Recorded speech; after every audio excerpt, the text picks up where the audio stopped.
ప్రపంచంలో ఉన్న మానవులందరూ కూడా ఆనందంగా హాయిగా ఆరోగ్యంగా ఉండాలి. అది ప్రపంచంలో ఉన్న మానవులు ఇక్కడే కాదు, హైదరాబాద్ కాదు, ఇండియా కాదు, పాకిస్తాను, ఆఫ్ఘనిస్తాను అన్ని చోట్ల ప్రజలందరూ ఆరోగ్యంగా ఉండాలి, హాయిగా ఉండాలి, అట్లా బాగుండాలి. ఆ ఉద్దేశంతో ఈ ఆర్గనైజేషన్ మేము స్టార్ట్ చేసాం. ఇప్పుడు ఎన్ని సెంటర్లు ఉన్నాయో తెలుసా? తెలంగాణ ఆంధ్రలో 80 సెంటర్లు ఉన్నాయి. మనం ఇట్లా సెంటర్లు అంటే సుమారుగా 2000 పైన చిలుకు పిల్లలు ఉన్నారు. 2000 పైన పిల్లలు ఉన్నారు. వాళ్ళందరికీ నేను నాకు వీలున్నంత వరకు పోయి విజయవాడ, వైజాగ్, చీరాల, మెదకు, ఇక్కడ మూడు అన్నిటికీ వెళ్తాం. పోయేసి వీలున్నంత వరకు నేను వెళ్తాను. వెళ్ళినప్పుడు ఆయన కూడా వెళ్ళి చెప్తూ ఉంటాం. ఏం చెప్తాము? ఎందుకని ప్రజలు హాయిగా లేరు, చాలామంది హాయిగా లేరు. ఎందుకని? ఈనాడు మనం అందరం కూడా చాలా గొప్పతనంగా మంచి పౌరులుగా ఉండాలి. మంచి పౌరులు ఏంటంటే మంచి లక్షణాలు కలిగి ఉండాలి. మంచి లక్షణాలు కలిగి ఉంటే అప్పుడు మనము కూడా అభివృద్ధి చెందుతాం. ఏ వ్యక్తి అయినా కూడా అభివృద్ధి చెందాలంటే మంచి లక్షణాలు ఉండాలి. మంచి లక్షణాలు అంటే మనము సత్యమే పలకాలి, ఇప్పుడు కూడా మోసాలు చేయకూడదు, తర్వాత పోతే అబద్ధాలు చెప్పకూడదు, ఇవన్నీ ఉంటాయి. అట్లాగే మనము గౌరవంగా ఇవ్వాలి, తల్లిదండ్రులకి, వాడికి పెద్దవాడికి గౌరవం ఇవ్వాలా. ఆ తర్వాత పోతే క్రమశిక్షణ పాటించాలి, సమయపాలన పాటించాలి, మానవత్వం కలిగి ఉండాలా, తోటి వారికి సహాయం చేయాలా, అవన్నీ కూడా ఉంటే మంచి వాళ్ళు అంటారు. ఏ వ్యక్తి కూడా అభివృద్ధి చెందాలంటే సమాజంలో ఒక వ్యక్తి కానీ, సమాజం అంటే మనం ఉండే సొసైటీ కానీ, దేశం కానీ, ప్రపంచంలో అందరూ కూడా మంచి లక్షణాలు ఉంటుంది. ఎప్పుడైతే హింసా ప్రవృత్తి, తర్వాత మోసపూరితమైన మనుషులు, తర్వాత అబద్ధాలు చెప్పేవాళ్ళు, వీళ్ళందరూ ఉంటే ఆ సమాజం ఎప్పటికీ కూడా బాగా అభివృద్ధి చెందాలి. ఎందుకంటే ఒక వ్యక్తి అబద్ధాలు చెప్తూ ఉంటే ఎప్పుడు జీవితాంతం వాళ్ళు ఎవరు నమ్మరు, అంతే కదా. ఎప్పుడు అబద్ధాలు చెప్పాడనుకో, మీరు అబద్ధాలు పోడు అంటాడు. వాడి ఉద్యోగం ఇవ్వడు, చదువు చెప్ప టీచర్లు, వాడు బయట తిరిగి రౌడీ అయిపోతాడు. రౌడీ అయి తిరిగి వాడి సమాజం ఇలా. అట్లాగే మోసం చేసేవాడిని కూడా సమాజం ఏం చేస్తుంది? మరి వీడు మంచోడు కదరా, మోసం చేస్తుంటాడు అందరినీ అంటుంది. అప్పుడు వాడు ఏం చేస్తారు? దూరం పెడతారు. దూరం పెడితే వాడు ఏకాకైపు, అంతే కదా. ఒక వ్యక్తి మోసం చేస్తూ అన్నీ ఉంటే వాడు ఫ్రెండ్షిప్ చేస్తారు, ఎవరైనా దూరం పెడతారు. దూరం పెడితే వాడు ఏకాకైపోతారు, వాడు అట్లాగే పెరుగుతుంటాడు. మనము అటువంటి లక్షణాలు లేకుండా మంచి లక్షణాలు కలిగి ఉండాలి. అట్లాగే మనము చాలామంది సారాయి, గంజాయి, మత్తు పదార్థాలు, బెట్టింగ్కి అలవాటు పడ్డారు. ఇది చాలా దారుణమైన పరిస్థితి.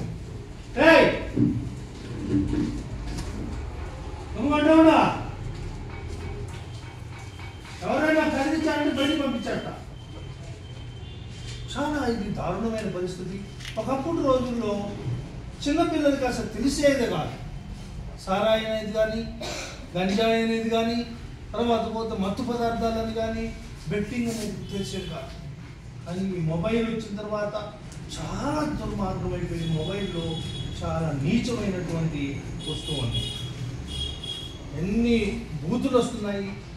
తర్వాత పోతే ప్రతి ఒక్కరు చిన్న పిల్లల దగ్గర నుంచి 2 సంవత్సరాల పిల్లల నుంచి 97 ముసలోళ్ళ వరకు ఈ మొబైల్ వాడుతున్నారు. ఎంత మంచి ఉందో అంత చెడు జరుగుతుంది. మొబైల్లో చాలా మహోన్నతమైన కార్యక్రమాలు ఉన్నాయి. గొప్పవాడు చరిత్ర తెలుస్తుంది. ఒక శాస్త్రవేత్త ఉన్నాడు, రైట్స్ బ్రదర్ అనేవాళ్ళు ఏం కనుక్కున్నారు? విమానం కనుక్కున్నారు. ఐన్స్టీను, ఎడిసన్ ఏం చేస్తున్నారు? ఆపిల్ పండు ఎందుకు పడ్డది, మన భూమికి ఆకర్షణ శక్తి ఉందని అది కనుక్కున్నాడు. అటువంటి శాస్త్రవేత్తల యొక్క చరిత్ర కూడా మొబైల్లో చూడొచ్చు, నెట్లో చూడొచ్చు. అంటే గాంధీ మహాత్ముడు, అచ్చలపల్లి సుందరయ్య, భగత్ సింగ్, నేతాజీ సుభాష్ చంద్రబోస్, అటువంటి వాళ్ళ యొక్క చరిత్ర చదవచ్చు. అట్లాగే ఈ బెట్టింగ్ యాప్లు వచ్చాయి. బెట్టింగ్ యాప్లు అంటే ఎంతమంది తెలుసు కదా. చాలామంది పిల్లలు అమాయకంగా తెలియకుండా దానికి బలి అయ్యి చాలా నిర్ణయంగా తల్లిదండ్రుల్ని ఇబ్బంది పెడుతున్నారు, వాళ్ళు కూడా ఇబ్బంది పడుతున్నారు. కానీ ఇదొక పెద్ద సమస్య. ఈ బెట్టింగ్ అనేది, ఈ జూదం అనేది, బెట్టింగ్ అంటే గేమ్స్ ఆడుతూ బెట్టింగ్ పెడతాం, తర్వాత చిత్తకాయ ఆడతారు, ఏది నెట్లోనే, మొబైల్లోనే, కంప్యూటర్లోనే. ఇది ఎట్లా ఉంటుందంటే పిల్లలు పెద్దవాళ్ళు కూడా చెడునికి ఎక్కువ ఆకర్షవుతారు. మంచి అంటే పెద్ద పట్టించుకోరు. చెడుని చెడు మనల్ని ఎట్లా చేస్తుంది, రా రా రా అంటే అప్పుడు మనము సరదాగా చూసి ఆ సరదాగా చూసి అలవాటుగా మార్చుకొని జీవితాలు నాశనం అయిపోయాయి. ఎంతోమంది పిచ్చోళ్ళు అయిపోయారు. కొన్ని లక్షల రూపాయలు, కోట్ల రూపాయలు మా డబ్బులు పోగొట్టున్నారు. చాలామంది మోసాలు చేస్తున్నారు నెట్లో, మొబైల్లో. ఒక అమ్మాయిలు కొత్త వాళ్ళకి ఫోన్ చేసి ఎవరో వాళ్ళ దగ్గర నుంచి ఆ బ్యాంక్ అకౌంట్ నుంచి ఆ డబ్బులు కొట్టేస్తున్నారు. అన్ని లోపాలు మొబైల్లో, ఈ నెట్లో ఉన్నాయి. అర్థమైందా మీకు? అంటే ఇప్పుడు కత్తి ఉందనుకో, కత్తి ఏం చేస్తారు మీరు? కూరగాయలు కోసుకోవచ్చు, మెడలు కోసేయచ్చు, అంతే కదా? కూరగాయలు కోసుకోవచ్చు, మెడకూడదు. కానీ దాన్ని ఉపయోగించేవాడు దాన్ని సద్వినియోగపరుస్తాడు, అంటే మంచిగా ఉపయోగిస్తాడు. అట్లాగే నెట్ కూడా మీరు మంచిగా ఉపయోగించాలి. కానీ అమాయకమైన పిల్లలు, పెద్దవాళ్ళు వీళ్ళందరూ కూడా చెడుకు అట్రాక్ట్ అయ్యి జీవితాలు నాశనం అయిపోతున్నాయి. మీ పిల్లలు ఎంతో జాగ్రత్తగా ఉండాలి. ఈరోజు తల్లిదండ్రులు ఏంటి, చిన్నపిల్ల పాప 1 సంవత్సరం 2 ఏళ్ళు మా అబ్బాయి పిల్లలు అన్నం తినకపోతే మొబైల్ ఇస్తున్నారు, మొబైల్ ఇస్తే తింటున్నారు. చిన్నప్పుడు ఏం తెలుసా, తల్లి అమ్మ అన్నం తినకపోతే చందమామ రావే, జాగ్రత్త రావని పాటలు పాడేవాడు, పాటలు పాడి తినిపించేవాడు. ఇప్పుడు ఆ పరిస్థితి లేదు. ముందు అమ్మ తల్లి దగ్గర మొబైల్ ఉంటుంది, తండ్రి దగ్గర మొబైల్ ఉంటుంది. వాళ్ళు ఏం చేస్తారు, ఈ పిల్లలు ఏడుస్తున్నారని చెప్పి మొబైల్ ఇస్తారు. ఆ అమ్మాయికి 1 సంవత్సరం నుంచే మొబైల్ అలవాటు. ఏంటి ఎట్లా చేయాలో అర్థం కావట్లా. ఈ సమాజాన్ని భ్రష్టు పట్టిస్తుంది. మీరందరూ కూడా మొబైల్ ఎక్కువ వాడద్దు. మీరు ఎంతమంది మొబైల్ వాడుతున్నా ఉంటారో చెప్పండి. ఎస్, వాడు ఒక్కటి చేయొచ్చాడు. మీరు వాడితే మీ జీవితాలే చేస్తే మొబైల్ ఫోన్ వాడము అని చెప్పాలి. ఫోన్ వాడకుండా ఉండాలి. చాలా ముఖ్యమైనది. టీచర్ ఏదైనా ఒక శాస్త్రవేత్తలు వెళ్తే వాళ్ళ గురించి వాడాలి. కానీ ఇంటర్నెట్ అయ్యి వాడిస్తే మీ జీవితాలు పోతాయి. చాలా జాగ్రత్తగా వాడాలి. ఇది చాలా ప్రమాదకరమైంది. మొబైల్ ఫోను చాలా జాగ్రత్తగా వాడాలి. అట్లాగే ఈనాడు ఎంతోమంది ఆగి డ్రైవ్ చేస్తున్నారు, డ్రైవ్ చేసి యాక్సిడెంట్ అవుతున్నారు. మీకు బస్సు యాక్సిడెంట్ ఎవరు చెప్తారు చెప్పండి? కర్నూలు బస్సు జరిగింది కదా, 20 మంది చచ్చిపోయారు. ఎందుకు చచ్చిపోయారు ఎవరికి తెలియదు. చెప్పురా. ఎందుకు వచ్చినా తెలుసా? తెలుసా మీకు? ఎవరు తెలియదు. ఆ పిల్లవాడు కరెక్ట్గా చెప్పాడు. ఏంటి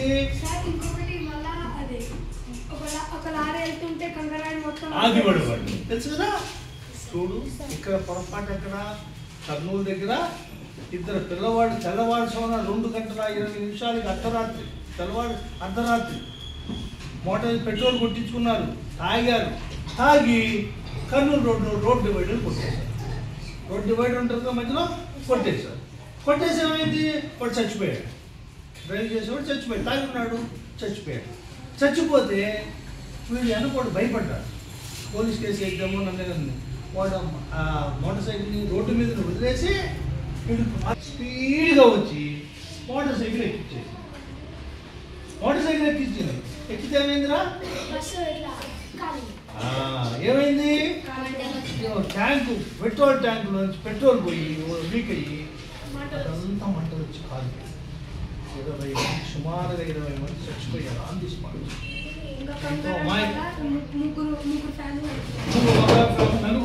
ఒకే ఫ్యామిలీలో తండ్రి పిల్లలు చనిపోయారు.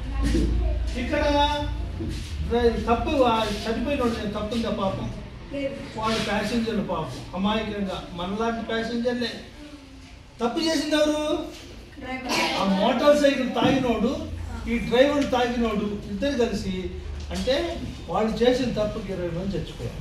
అట్లాగే తుళ్ళరా లేదు దేవుడు తాండూరు దగ్గర ఏమైంది?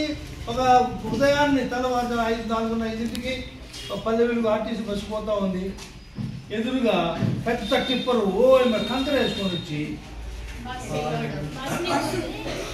బస్సులు కొట్టి అంత 19 మంది చచ్చిపోయారు. ఎంతో మంది మీరు చూస్తున్న రోజు కార్లు కూర్చోండి రోడ్డు మీద ఆ కారుతో యాక్సిడెంట్ అయింది 5-6 చనిపోయారు అంటారు. ఇంకో లేకపోతే మోటార్ సైకిల్ యాక్సిడెంట్ అయ్యి చనిపోయారంటారు. ఎంతో మంది అట్లా చచ్చిపోతున్నారు. ఎందుకు?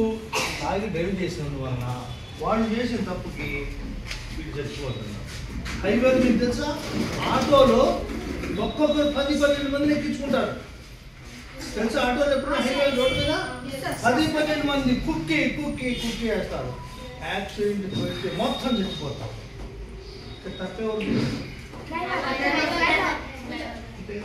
అసలు ఎక్కించుకోవచ్చా? రూల్ ప్రకారం 3 ఎక్కాల, 3 10-12 ఎక్కి అసలు యాక్సిడెంట్ అయితే చచ్చిపోతుంది. వాడు డ్రైవర్ తాగుంటాడు. దానివల్ల వీళ్ళకేమో లేబర్లు తెలియదు, అమాయక ప్రజలు వాళ్ళు అందరూ చచ్చిపోతారు. దేశం ఎట్లా బాగుపడాలి?